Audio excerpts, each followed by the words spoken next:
जय हिंद, नमस्कार साथियों। स्वागत है आप सभी का आपके अपने YouTube channel English with Ajay के ऊपर। और आज का जो है साथियों, मैं एक विशेष वीडियो लेकर आया हूँ। बहुत ही उपयोगी रहने वाला है आज का अपना सेशन या वीडियो आप कह सकते हो। और वो रहेगा साथियों, शुरू करने से पहले मैं बता दूँ, जो भी बच्चे, बालक या बालिकाएं एसटीसी या बीएड कर रहे हैं अभी, उनके लिए, चाहे उनका कोई सा भी ईयर हो, फर्स्ट ईयर हो, सेकंड ईयर हो या कोई सा भी ईयर हो, ये वीडियो आज उनके लिए बहुत ही उपयोगी साबित हो सकता है। ठीक है। और अपन जो है पूरा प्रयास ये करेंगे कि ये उनके लिए उपयोगी साबित हो। तो साथियों, सबसे पहले मैं आपको वीडियो शुरू करने से पहले बता दूं कि किसके रिगार्डिंग जो है आज का अपना वीडियो रहने वाला है। तो मैं बता दूं बालकों, जो भी एसटीसी या बीएड करते हैं वो छात्र और छात्राएं जो है इंटर्नशिप के दौरान क्या है, स्कूलों में जाते हैं। और उस दरमियान उनको एक फाइल तैयार करनी होती है। फाइलें वैसे कई तरह की तैयार करनी होती है, लेकिन आज अपन जो वीडियो करने जा रहे हैं वो एक विशेष फाइल पे तैयार करने जा रहे हैं। और उसका नाम है केस स्टडी। ठीक है, इंग्लिश में उसको केस स्टडी बोलते हैं साथियों, और हिंदी में अगर बोले तो अपन उसको कह सकते हैं व्यक्ति अध्ययन। यानी कि आपको जो क्या होता है बालकों, इंटर्नशिप के दौरान आपकी क्लास के एक बच्चे के ऊपर आपको एक स्टडी तैयार यानी अध्ययन करना होता है। उससे बोलते हैं अपन केस स्टडी, यानी उस व्यक्ति का या उस बच्चे का आपको अध्ययन करना होता है। ठीक है, इसके बारे में जो है आज की अपना वीडियो रहने वाला है। मैं बाकायदा हर एक पॉइंट को, अभी उस फाइल को आपको दिखाऊंगा जो मैंने भी तैयार की है। और ये मैं इसलिए शेयर कर रहा हूँ ताकि आप भी जो है उस तरीके से देखकर, अगर, क्योंकि जो बहुत सारे न्यू लर्नर्स होते हैं तो उनको प्रॉब्लम्स आती है कि मैं जो है केस स्टडी कैसे तैयार करूँ। कई बच्चे ऐसे होते हैं जो कॉलेज नहीं जा पाते हैं, तो उनको इस चीज़ की जानकारी नहीं होती है। तो वो जानकारी मैं आपके साथ साझा कर रहा हूँ। तो सबसे पहले तो आप अपने चैनल को सब्सक्राइब कर दीजिए अगर अभी नहीं किया है।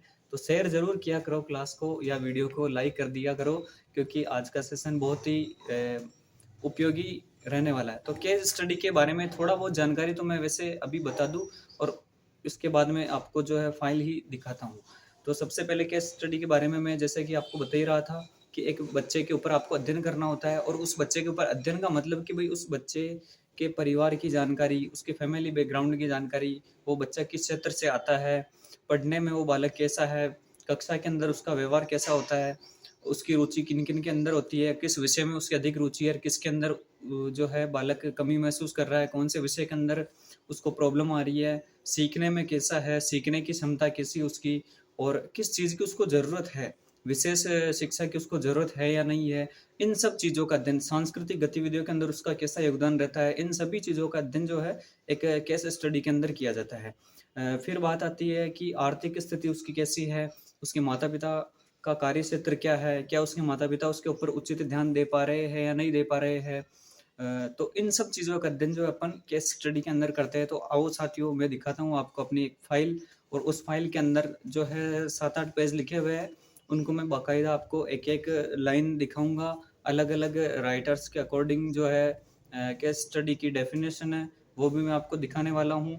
तो सबसे पहले तो आप अपनी क्लास को शेयर कर दो, वीडियो को। और अब जो है मैं दिखाता हूँ आपको अपनी फाइल। ठीक है, बने रहिए आप। तो साथियों, ये अपनी एक फाइल है, बीएड प्रथम वर्ष की। सेशन भी इसमें दे रखा है 2023-24। और मैं जो है महाविद्यालय का नाम इसमें नहीं बता सकता हूँ। ये देखो, इसको जो है क्रियात्मक अनुसंधान सर्वेक्षण व्यक्तिवृत्त अध्ययन पुस्तिका यानी कि केस स्टडी डायरी, इन सब चीज़ों के नाम से जो है जाना जाता है। तो यहाँ पे आपकी जनरल डिटेल आ जाएगी, क्रमांक, नाम कपिल टीचर का, और विद्यालय जो भी आपको अलॉट हुआ है उसका। तो साथियों, अब मैं आपको बताने जा रहा हूँ। तो सबसे पहले किस तरीके से जो है केस स्टडी तैयार करते हैं, तो आप अच्छी तरीके से देख पा रहे होंगे कि व्यक्ति अध्ययन यानी कि केस स्टडी, हिंदी में लिखा हुआ है ये व्यक्ति अध्ययन। तो सबसे पहले आपको जो है भूमिका लिखनी है इसके बारे में, कि व्यक्ति अध्ययन की भूमिका क्या होती है, क्या नहीं होती है। तो अगर आप इसको सही तरीके से देख पा रहे हो तो कुछ 8-10 लाइनों के अंदर जो है ये इसकी भूमिका तैयार की गई है। भूमिका के अंदर मैं आपको पढ़कर सुना देता हूँ। शिक्षा, तकनीकी तथा मनोविज्ञान के उद्भव के साथ साथ शिक्षा की प्रक्रिया में अनेक परिवर्तन हुए तथा नए आयामों का विकास हुआ। विगत कई सालों के अंतराल में कक्षा शिक्षण, अधिगम शिक्षक शिक्षा आदि में अनेक परिवर्तन हुए। वर्तमान समय में छात्र उपलब्धि, छात्र अधिगम, शिक्षण प्रक्रिया, शिक्षण विधियों व अनुदेशन आदि को प्राथमिकता दी गई है। शिक्षण प्रक्रिया में शिक्षक छात्रों की व्यक्तिगत भिन्नता को विशेष महत्व देता है तथा शिक्षक द्वारा छात्र की व्यक्तिगत भिन्नता को जानना वर्तमान युग की प्रमुख आवश्यकता है। तो साथियों, अगर अपन इस तरीके से एक एक लाइन को पढ़ेंगे तो बहुत ज़्यादा अपना लंबा वीडियो हो जाएगा। तो मैं क्या कर रहा हूँ, जैसे कि यहाँ पे रोक रहा हूँ, तो आप जो है अगर लिखना चाहो अपनी डायरी में तो इस वीडियो को पेज करके आप जो है लिख सकते हो। फिर बाल को ये हो जाएगी आपकी भूमिका। उसके बाद में आपको जो लिखना है व्यक्ति अध्ययन का अर्थ, यानी कि मीनिंग ऑफ केस स्टडी, आप इंग्लिश में इसको कह सकते हो। तो ये मीनिंग ऑफ केस स्टडी यानी केस स्टडी का क्या अर्थ है, व्यक्ति अध्ययन का क्या अर्थ है, उसके बारे में 4 लाइनें लिखी हुई है।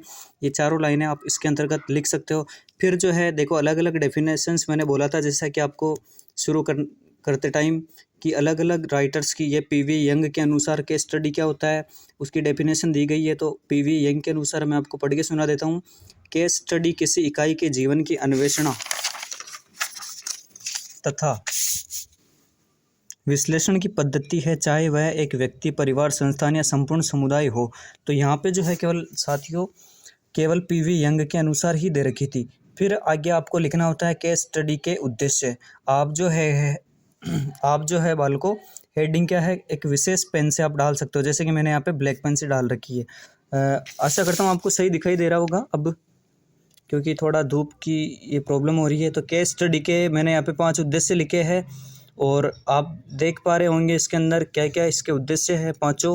और फिर बाल को मैंने लिखा है केस स्टडी की विशेषताएँ, क्या क्या विशेषताएँ हैं वो एक बार मैं आपको पढ़ के सुना देता हूँ। शिक्षण अधिगम, समस्या समाधान, छात्र के कार्यों का मूल्यांकन, ये बहुआयाम अधिगम प्रकार जानना, छात्र कठिनाई का निराकरण, नवीन जानकारी व तथ्यों की प्राप्ति छात्र विकास में सहायक होती है। तो इस प्रकार इसके जो है 6 उद्देश्य यहाँ पे लिखे हुए हैं। फिर बात आती है साथियों केस स्टडी की उपयोगिता, यानी कि जो उपयोगिता क्या क्या है। देखो बाल को आप इसके अंदर कुछ विशेष रूप से भी जो है सजा सकते हो। हालांकि मुझे इतनी सजावट आती नहीं थी, तो मैंने क्या किया, ये ऐसे चौकोर बॉक्स ही बना लिए। आप विशेष प्रकार के गोल घेरे बनाकर भी जो है इसकी उपयोगिता को आप दर्शा सकते हो। पहली उपयोगिता क्या है केस स्टडी की, वो है बहुस्तरीय शिक्षण में सहायक होती है, प्रभावी अधिगम होता है, प्रभावी शिक्षण होता है, धारण शक्ति का विकास विभिन्न मानसिक स्तरों के छात्रों के लिए उपयोगी होती है, छात्र में अच्छी आदतों का विकास होता है। तो ये थी साथियों आपके केस स्टडी की उपयोगिता। अब जो है क्या होता है बाल को, केस स्टडी की उपयोगिता को अपन विस्तृत रूप से लिखना होता है हमें। तो ये देखो मैंने जो है विस्तृत रूप से लिखा है इसके अंदर। यानी कि पहला पॉइंट था अपना बहुस्तरीय शिक्षण में सहायक, यानी कि किस तरीके से जो है बहुस्तरीय शिक्षण में सहायक होती है, तो उसके बारे में आप ये 4-5 लाइनें लिख सकते हो। फिर दूसरा पॉइंट वही प्रभावी अधिगम, यानी कि अधिगम के अंदर कैसे प्रभावी होती है केस स्टडी। फिर वही प्रभावी शिक्षण हो गया, 3rd पॉइंट हो गया आपका। और फिर आपका 4th पॉइंट हो गया बाल को धारणा शक्ति का विकास, 5th हो गया विभिन्न मानसिक स्तरों के छात्रों के लिए, और 6ठा पॉइंट आपका छात्रों में अच्छी आदतों का विकास। तो इस तरीके से 6, यानी कि जो उपयोगिता के 6 पॉइंट थे, उन 6 पॉइंट का अपन इस तरीके से लिख सकते हैं केस स्टडी के अंदर। फिर आगे चलते हैं। आगे साथियों ये केस स्टडी के बारे में नॉर्मल या सामान्य जानकारी आप कह सकते हो कि क्या क्या होता है इसके अंदर। विषयों को परिभाषित किया जाता है, वर्तमान व भविष्य के लिए उपयोगी होता है, योजना बनाना और योजना क्रियान्वयन और योजना की व्याख्या व आलेख। और ये सब क्या है अपने केस स्टडी के सोपान है। ठीक है, तो आप इस तरीके से छोटी बड़ी सजावट कर सकते हो। फिर बाल को इनको भी जो है आप पॉइंट की विस्तृत व्याख्या करनी होती है। तो पहला पॉइंट आपके दे रखा है अध्ययन के विषयों को परिभाषित करना। ठीक है, व्यक्ति या व्यक्तियों के समूह जिन पर अध्ययन करना है उसे परिभाषित करना केस स्टडी का प्रथम सोपान है। ठीक है, ये सोपान थे अपने कितने 5 सोपान है। तो 5 सोपानों के 5 पॉइंट बना के आप जो है इसको विस्तृत रूप से, फिर इसका उदाहरण दे रखा है यहाँ पे। इस तरीके से जो है आप केस स्टडी तैयार करोगे। फिर दूसरा पॉइंट है व्यक्ति अध्ययन वर्तमान में भविष्य के लिए उपयोगी होता है। 3rd पॉइंट है अध्ययन योजना बनाना। और 4th पॉइंट है बाल को योजना का क्रियान्वयन। और 5th पॉइंट आपका योजना सूचनाओं की व्याख्या व आलेखन। इस तरीके से जो है केस स्टडी के 5 सोपान थे, और 5 सोपानों की विस्तृत व्याख्या भी आपको जो है इस वीडियो के माध्यम से उपलब्ध कराई जा रही है। साथियों उसके बाद में देखो जो प्रारूप होता है, केस स्टडी का प्रारूप क्या होता है, कुछ इस तरीके का जो है आपको प्रारूप बनाना होता है। तो सबसे पहले तो छात्र का नाम, मैंने बताया था जैसे कि वीडियो की शुरुआत में कि आपको एक विशेष रूप से एक छात्र के ऊपर केस स्टडी तैयार करनी होती है। तो आप जिसके ऊपर भी केस स्टडी कर रहे हो, तो आपको उस छात्र का नाम, छात्र की आयु लिखनी होती है, उसके पिता का नाम लिखना होता है बालकों, फिर माता का नाम लिखना होता है, छात्र अध्ययन की कक्षा यानी कि कौन सी जो कक्षा में वो छात्र पढ़ रहा है जिसके ऊपर आप केस स्टडी तैयार करने जा रहे हो, छात्र समस्या का स्वरूप यानी कि उस बालक को किस तरीके की जो है समस्या है इसका प्रारूप या स्वरूप आपको यहाँ पे लिखना है। फिर समस्या का कारण आपको जानना है, 7वां पॉइंट की बालक की समस्या जो उत्पन्न हो रही है उसका कारण क्या है। फिर मैंने जैसा कि आपको बताया था पारिवारिक पृष्ठभूमि यानी कि उसका परिवार का बैकग्राउंड कैसा है, फैमिली बैकग्राउंड, ये सब छोटी बड़ी चीज़ें मैंने आपको बताई थी। तो इस तरीके से आप यहाँ लिखोगे। फिर आएगा आपका विद्यालय वातावरण और पृष्ठभूमि, विद्यालय के अंदर बालक के लिए वातावरण कैसा है और वहाँ की उसकी क्या पृष्ठभूमि है, किस तरीके से वो अपना विद्यालय में योगदान दे पाता है। फिर आता है शिक्षण विधि व छात्र व्यवहार यानी कि उसको किस तरीके से जो है शिक्षण करवाया जाना चाहिए और उसका व्यवहार कैसा रहता है। तो ये 10 पॉइंट आपके केस स्टडी के प्रारूप में और मेरे हिसाब से आपको समझ में आ रहा होगा और इनके अंदर आपको लिखना होता है। मैंने यहाँ पे लिखा नहीं है। फिर बालकों, छठा है आपका छात्र समस्या का स्वरूप। अब जो साथियों आपको क्या करना है, ये जो 5 पॉइंट है ना अध्ययन की कक्षा, यहाँ तक तो अपने को एक लाइन के अंदर ही जो है इनका डिटेल लिखना है, ठीक है। फिर अपने को जो छठा पॉइंट लेना है छात्र समस्या का स्वरूप, इसके अंदर अपन विशेष रूप से चर्चा करेंगे। तो ये देखो मैंने छठा पॉइंट बना रखा है कि छात्र समस्या का स्वरूप यानी कि उसकी समस्या का स्वरूप कैसा है। तो सबसे पहले तो वह 13 वर्ष का बालक है, 13 वर्ष का बालक वह अंग्रेजी विषय में कम तथा अन्य विषय में अधिक रुचि लेता है।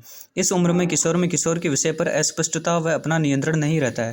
अक्सर इस अवस्था में अन्य विषयों का प्रयोग करता है। इसका कोई मूल विषय प्रतीत नहीं होता है क्योंकि वह किसी भी विषय को पढ़ने में रुचि नहीं लेता है। तो ये उसकी समस्या का स्वरूप था बालकों। फिर आपको 7वां पॉइंट बनाना है छात्र की समस्या के कारण यानी कि उसके क्या कारण है। उसका प्रमुख कारण यह है कि उसके सहपाठियों द्वारा उसका सहयोग न करना, ठीक है। तो ये उसका प्रमुख कारण है छात्र की समस्या का, क्योंकि उसके जो साथी लोग हैं वो उसका सहयोग नहीं करते हैं, ठीक है। वो विद्यालय में कम आता है, खेलने में अधिक रुचि लेता है, ठीक है। माता पिता दोनों ही अशिक्षित है, मजदूरी करने के कारण अपने पुत्र को समय कम दे पाते हैं, ठीक है। अब देखो बालकों, यहाँ पे मैंने जगह छोड़ रखी थी, तो यहाँ पे बालक का नाम आएगा, चाहे आप बालक पे कर रहे हो बालिका पे कर रहे हो उसका नाम आएगा। आप कुछ भी यहाँ पे नाम मान सकते हो। 7वां पॉइंट क्लियर हो गया। 8वां पॉइंट छात्र की पारिवारिक पृष्ठभूमि कैसी है, तो फिर वापस यहाँ पे जो है नाम आएगा। आप फॉर एग्जांपल उदाहरण के लिए जैसे कि मोहन के परिवार की पारिवारिक स्थिति कमजोर है, इस तरीके से जो आप उसका नाम लिख सकते हो। मोहन के माता पिता अशिक्षित है, यानी कि जो उसकी पूरी पारिवारिक पृष्ठभूमि है उसको जो है आपको यहाँ पे लिखनी होती है। फिर बाल को आता है विद्यालय वातावरण पृष्ठभूमि, यानी कि जिस विद्यालय में वो पढ़ता है वहाँ की पृष्ठभूमि कैसी है। जैसे कि मोहन विद्यालय में होने वाली विभिन्न गतिविधियों में भाग लेता है जिससे उसमें आत्मविश्वास की भावना का विकास हुआ, लेकिन मोहन के परिवार की आर्थिक स्थिति जो है बाल को अच्छी नहीं है। कमज़ोर होने के कारण वह विद्यालय में निरंतर नहीं जाता है, जिससे उसके सीखने में बाधा उत्पन्न होती है। फिर बालकों, आपको जो 10वां पॉइंट है यानी कि केस स्टडी के स्वरूप अपन पढ़ रहे हैं, तो 10वां पॉइंट है वो है शिक्षण विधि व छात्र व्यवहार, यानी कि उसके साथ में किस तरीके की शिक्षण विधि या फिर व्यवहार होता है उस चीज़ के बारे में आपको लिखना होता है 10वें पॉइंट में।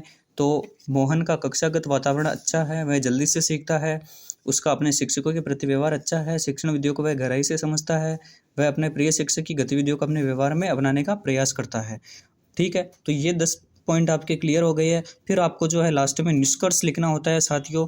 तो निष्कर्ष में अपन यही लिखेंगे, इन सभी तथ्यों से यही पता चलता है कि इस अवस्था में वातावरण का बहुत अधिक प्रभाव पड़ता है। इस उम्र में उससे मित्रता पूर्वक व्यवहार अपनाना चाहिए, किशोर को कभी लज्जित नहीं करना चाहिए, किशोर को उसकी समस्या को बताने का मौका देना चाहिए, वह उसकी समस्या का समाधान करना चाहिए, उसके माता पिता को अपना आचरण उत्तम बनाना चाहिए। तो साथियों ये हुआ आपका केस स्टडी का निष्कर्ष।